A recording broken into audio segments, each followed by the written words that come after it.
Thank you for joining the U.S. Army Corps of Engineers Northwestern Division for today's Missouri Basin Water Management Conference call. Due to basin conditions, this is an ad hoc call to provide an update of current runoff conditions. Our next call will be our regularly scheduled monthly update, scheduled for Thursday, June 6th at 1 p.m. Invitations will go out later this week. These calls are provided as a courtesy to congressional representatives, tribal, state, and local government officials, and the media. I am Eileen Williamson, and I will be moderating today's call. These calls are recorded and placed on the Defense Video and Imagery Distribution System at www.dvidhub.net/unit/USACE-NWD. Your participation acknowledges your consent to be recorded. We are currently experiencing delays in getting these calls posted. All lines will be placed on mute during this call. To unmute your line to ask a question, press *6. Please be aware that the forced mute function does not work on all phones, so if I ask, please use your phone's own mute function to avoid interrupting the call. Do not place your call on hold. We will have the question and answer session at the end of the call. Calls for questions will not be a part of the recording if none are asked. This call is hosted by Mr. John Remus, Chief of the Army Corps of Engineers, Missouri River Water Management Division, who will recognize other participants on this call. John? Thank you, Eileen. Hello, and thank you for joining us for this call. As Eileen said, I am the Chief of the Missouri River Basin Water Management Division. I appreciate your participation today and look forward to your questions and comments. As Eileen mentioned, this is an ad hoc call or special call focused on our recent and planned system releases. Therefore, we will not follow our usual format. Neither NOAA nor the National Weather Service's Missouri Basin River Forecast Center will be providing a formal briefing. However, Mr. Kevin Lau from the Missouri Basin River Forecast Center is on the call to answer any questions you may have with respect to river forecast. We also have representatives from the Omaha District here if you have any answers or have any questions that you would like answered concerning the ongoing recovery effort. The Corps of Engineers Northwestern Division is committed to better communication with the congressional delegations, tribes, states, and other basin stakeholders, and this call is just part of that effort. As Eileen mentioned, there will be a question and answer session after I and my staff complete our remarks. I encourage you to ask questions as that helps us inform our decisions that we make. The Corps' number one priority is life safety, and due to basin conditions, flood risk management remains our primary operational consideration as we continue through the 2019 runoff season. It is important to understand that floods can and will occur regardless of basin or system conditions. Flooding due to spring and summer thunderstorms, particularly along the lower Missouri River, cannot always be mitigated by the operation of the Missouri reservoir system. I'd also like to emphasize that it is a system, not 6 individual projects. Our weekly update that is usually posted every Tuesday will be posted on a daily basis. This will continue until we see more stability in the system runoff. I will now turn the meeting over to Mr. Kevin Grody of my staff to discuss recent events that have necessitated the increased system releases. Kevin? Thank you, John. Again, my name is Kevin Grody, G-R-O-D-E, and the Reservoir Regulation Team Lead for the Missouri Basin Water Management Office. As many of you have realized that we've had this tremendous amount of precipitation over the Missouri River Basin, both in the upper basin and in the lower basin over the last 2 weeks. In some areas of South Dakota, Nebraska, and Kansas, we've seen 4 to 6 times normal precipitation that we would normally see over the last 2 weeks or the last half of May. What does that mean, 4 to 6 times normal? When we look at the observed precipitation in western South Dakota, we're seeing areas of 6 to 8 inches of rain. Same thing in Nebraska. As we look in Nebraska, in Kansas and Missouri, we're seeing areas of 10 to 15 inches of rain that have occurred in the last 2 weeks. The departure from normal, what we would normally see in those areas for a 2-week period in South Dakota would be about an inch or an inch and a half. And in Kansas, we would see about 2 inches to 3 inches of rain. So just a significant amount of rain that has occurred over both the upper basin and the lower basin. To exacerbate the situation, the soil conditions in both the upper basin and lower basin are extremely wet. The National Weather Service has indicated with their latest maps that 95 to 98% of soil moisture percentiles in South Dakota and almost the entire state of Kansas. That also extends up into Wyoming and Montana. So what does that mean? Well, all this rain that's falling, very little of it is infiltrating into the soils. It's all becoming runoff into the rivers and eventually into the main stem reservoirs and some of the tributary reservoirs in Kansas. To give you an idea of how much runoff we have seen just in the last month of May, the first 29 days that we have seen, so we have 2 more days in May, we've seen 7.5 million acre-feet run off into the upper basin, which is the Missouri River above Sioux City. To give you some historical context of what that means, 7.5 million acre-feet, the record is 9.2 million that occurred in 2011. The second highest before 2019 was 1995 of 7.2 million. So we've already seen the second highest runoff for May. Now that follows 2 extremely high runoff months in March and April in the upper basin. So in those 3 months of March, April, and May, we've already seen 26.3 million acre-feet. We normally see about 25 million acre-feet in an average year. So in the 3 months, these preceding 3 months, we've already seen a year's worth of runoff in the upper basin. And for that 3-month period, that is a record, exceeding 2011, 1997, and 1952. So there's just a tremendous amount of rain that has fallen and has resulted in some record runoff into especially the 4 lower reservoirs, Oahe, Big Bend, Fort Randall, and Gavin's Point. There is mountain snowpack that still is melting, and it will still be running, and will be running off into Fort Peck and Garrison. We have taken that into consideration with the amount of storage that we have available in those reservoirs to receive that runoff. So pending any questions, I'll turn it back to John. Thank you, Kevin. As many of you may or may not know, we sent out a press release earlier this week where we indicated we were going to go from 60,000 cubic feet per second at Gavin's Point to 65,000 yesterday. We're going to go to 70,000 cubic feet per second today at noon. Our 3-week forecast we ran yesterday indicated that we would probably go to 75,000 cubic feet per second over the weekend. And the indications this morning as far as reservoir levels and runoff would indicate that we will be going to 75,000 cubic feet per second release out of Gavin's Point, and we would be holding that release for the foreseeable future. In closing, I want to say that I and my staff will continue to monitor the conditions in the basin and will make any necessary adjustments as the summer unfolds. We will do our very best to inform the public in advance of any changes through either press releases, social media, and updates to our products on our webpage. And I encourage you to frequently look at the information on our webpage. We update that sometimes several times a day, but a lot of that information is updated daily. And we also provide this information to the Missouri Basin River Forecast Center so they can include that into their river forecast as well. That concludes my remarks. Thank you very much, and I'll turn the meeting back over to Eileen for questions. Thank you, John. We'll now take questions from Congressional delegation members, tribes, state officials, and local government. And then we'll run back through the states in order for media questions.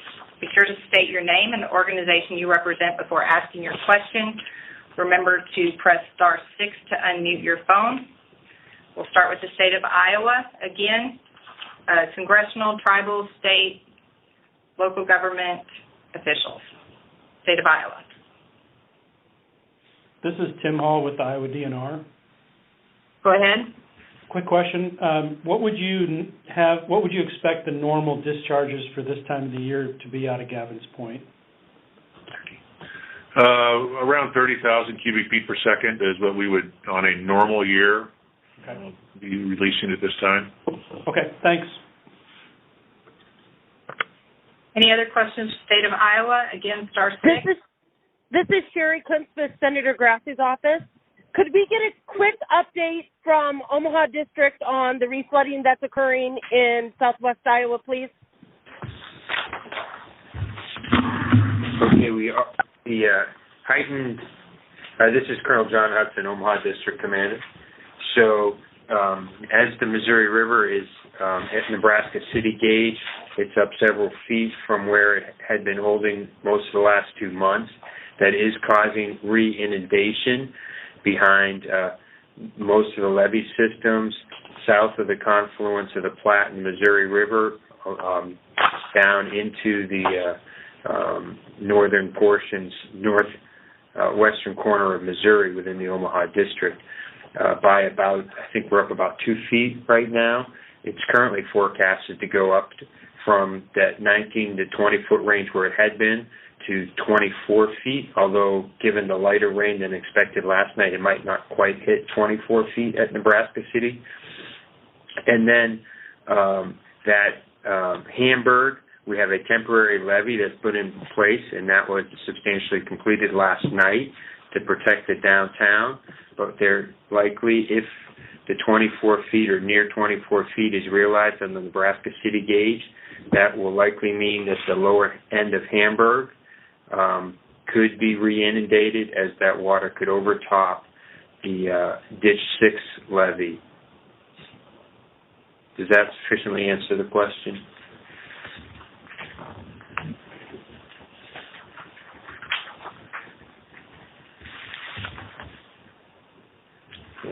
So the Ditch 6 levee overtops at 24 feet, we believe, and the latest forecast that just came out this morning has Nebraska City gauge at 23.5. So we're right on the edge of whether it will re-inundate the lower end of Hamburg or not. Thank you. Colonel Hudson, this is Katie Patchett from Congresswoman Cindy Axney's office in Iowa 3 in southwest Iowa. Just following up on that question, it's good to know the levees, temporary levees, are being built up around Hamburg. I guess my other question would just be, knowing that we're getting this rain and that the releases are going to be increased to 75,000 for the foreseeable future, we're already seeing water before that water even makes its way down with the increased releases, makes its way down to Council Bluffs and further south in our district. We're already seeing parts of I-29 get flooded out again, in addition to other roads. So we're seeing towns in, some of our smaller railroad towns like Percival or Bartlett, Pacific Junction, starting to see reflooding again as well. What efforts are being made to kind of mitigate some of those issues and to communicate with folks in advance, and just, in terms of an update from that perspective, what's being done to anticipate some of these challenges that are coming up? What's in place to help those areas? Okay, a couple of issues there to address. First, I think it's important to note that the water currently at the Nebraska City gauge and the current river levels, only about a third of that river flow in there is from Gavin's Point. The other, roughly 2/3, is from the other tributaries. The Platte being the largest one, but a number of other tributaries are also contributing significantly, such as the Big Sioux, the James River, the Little Sioux, and others. As far as communications, we've been communicating directly with the CODELs, the governors, the state emergency management agencies, the local levee boards, and several of the mayors. We've also posted information both through press releases and on our social media pages. Gotcha. Thank you. And then, just in terms of the temporary levees, is Hamburg the main area of concern right now, or are you guys anticipating? Yes, so we had previously put in place temporary levees around the Pacific Junction and Glenwood water treatment plant. That was completed, 3 or 4 weeks ago? Yeah, about 3 or 4 weeks ago that was completed. On the Missouri side, we have a temporary levee around the water treatment facility in the intake at Peru. And we have the temporary levee around the water treatment plant and intake at Hamburg, which was also completed several weeks ago. The current measure that was put in place and completed last night runs down 3rd Street and protects the bulk of downtown Hamburg, minus about, 2 blocks. 2 blocks of that is up south of that temporary levee. And we've had a team on the ground for the last 4 days or so, working directly with the Hamburg mayor and her staff there. We also have a team that was up yesterday at Dakota Dunes, there by Sioux City, working with South Dakota officials up there. Gotcha. And then I know that there's a water treatment facility in Council Bluffs as well. I wasn't sure if that was an area that you all had observed as potentially needing protection via temporary levee. They don't have any issues right now.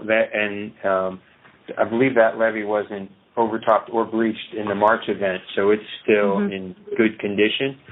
On the Nebraska side, you have the Omaha's primary sewage treatment plant, which is inside Levee 616, and we don't expect there to be issues on Levee 616 since it only overtopped and didn't breach during the March event.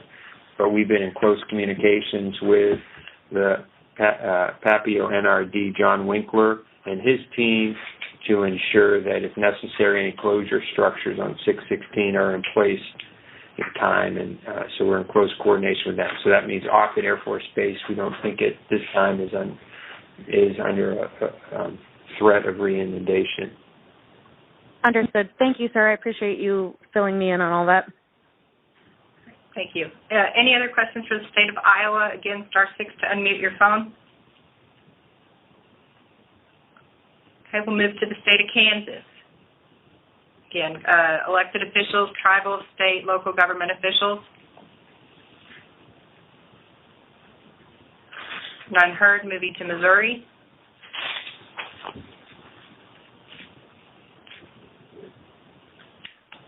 None heard. Moving to Montana.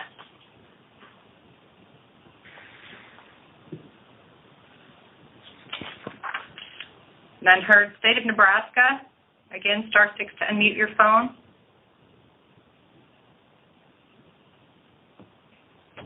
North Dakota.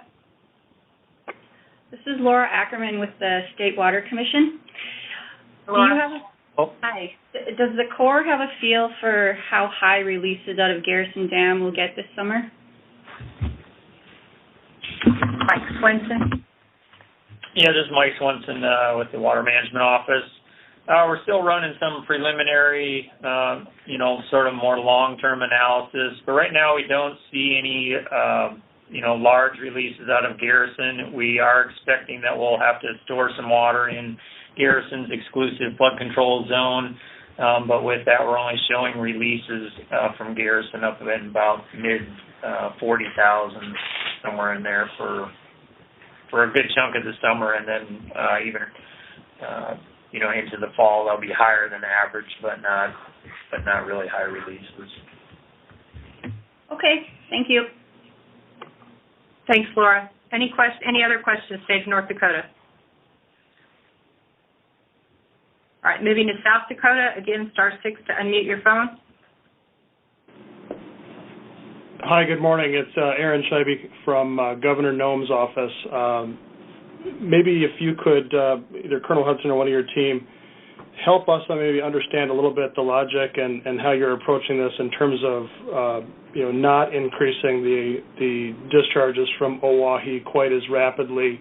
Looking at your forecast from 528, it looks like they're going to reach 55,000 CFS later in June, but there's quite a lot of time before they hit that point. And just looking at some of the projections, I think people are maybe a little nervous about where Oahe is going to be at in particular and some of the other reservoirs here in South Dakota. So could you comment on that, please? John Raymond. Could you restate the question? Yeah.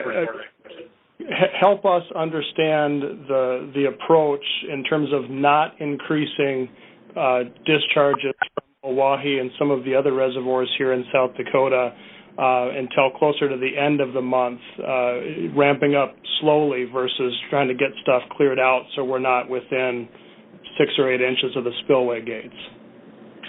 The downstream storage reservoir at Fort Randall is filling just through incremental inflow, so we're not able to really ramp up Oahe discharges right now. We need to be able to manage the pool at Fort Randall.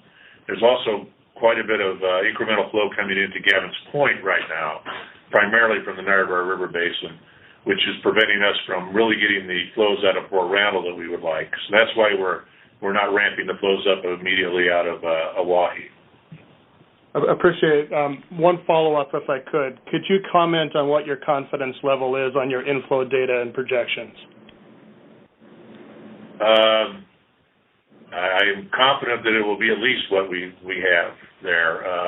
The wild card is, how much rain we're going to get in the upper basin there throughout the rest of the summer, and that's very hard to predict. We take information that we get from NOAA as far as their long-term outlooks, but it's very hard to put quantities onto that. So I don't think it will be less. I hope it's not significantly more. Okay, well, I think we all hope so as well. Thank you. Thank you. Any other questions, State of South Dakota? Jeff Dooley from Dakota Dunes. Hey, Jeff. John had mentioned increasing releases over the weekend to 75.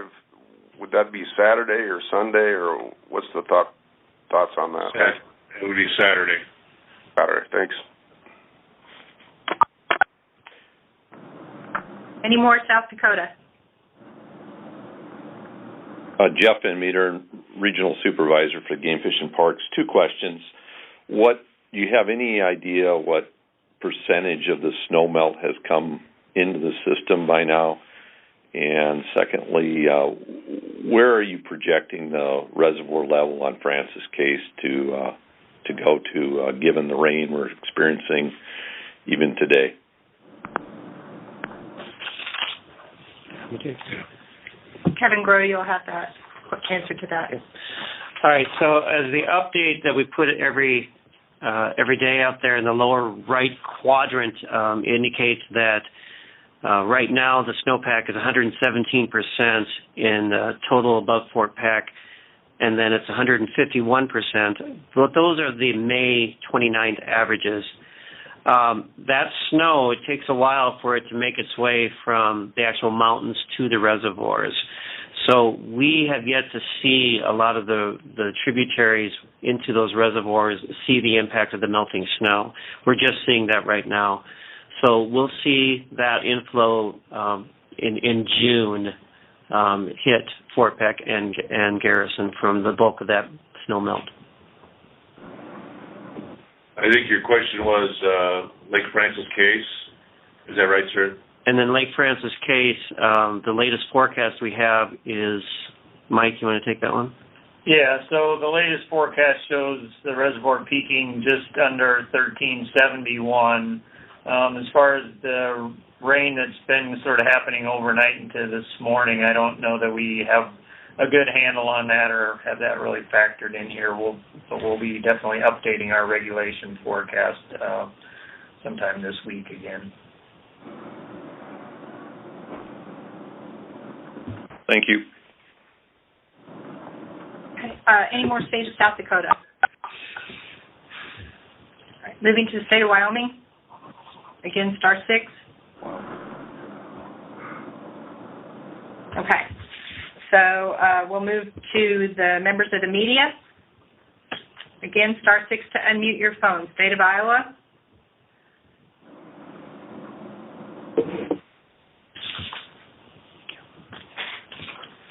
None heard. Kansas.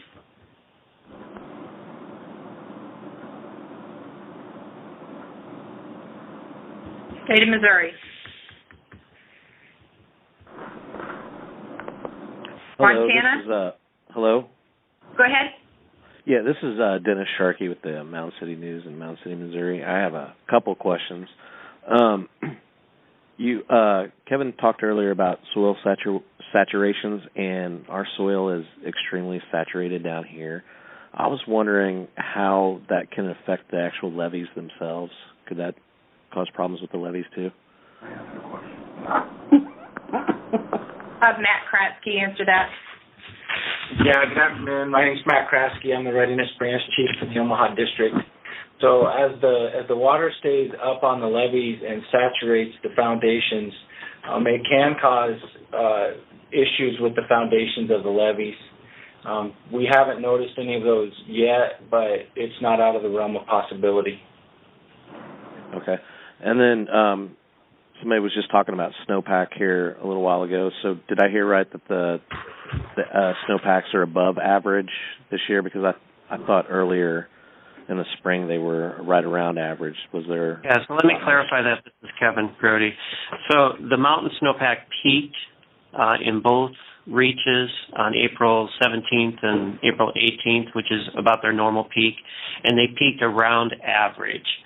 Now, the melt of that is a little slower than average. So when I reference the 117% and the 151%, that's as it applies to May 29th.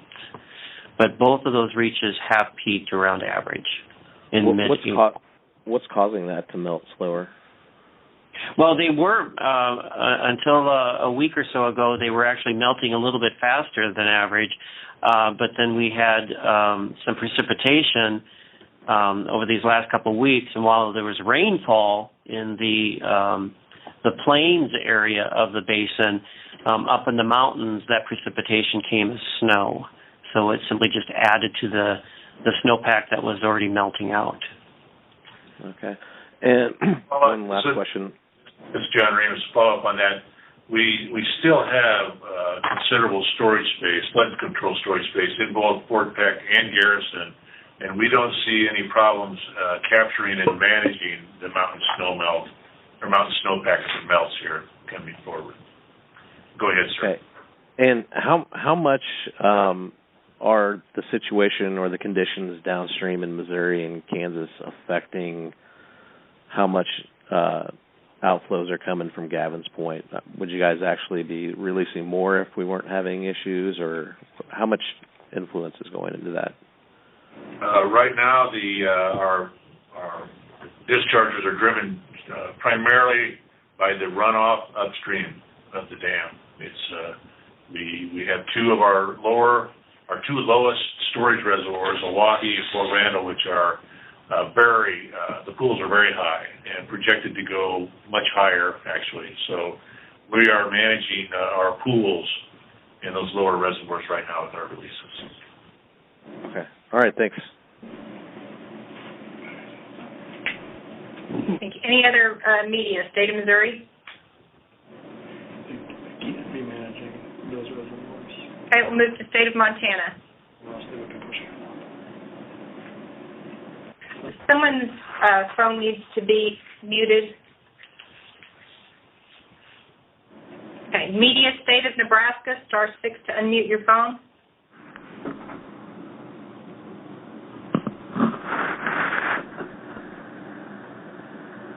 State of Nebraska, media. Sounds like I've got somebody out there, I'm not sure.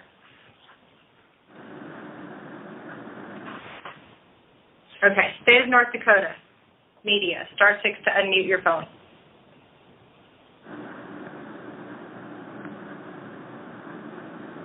State of South Dakota.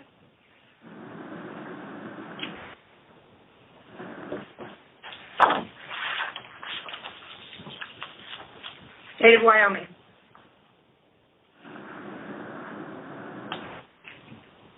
Any national press?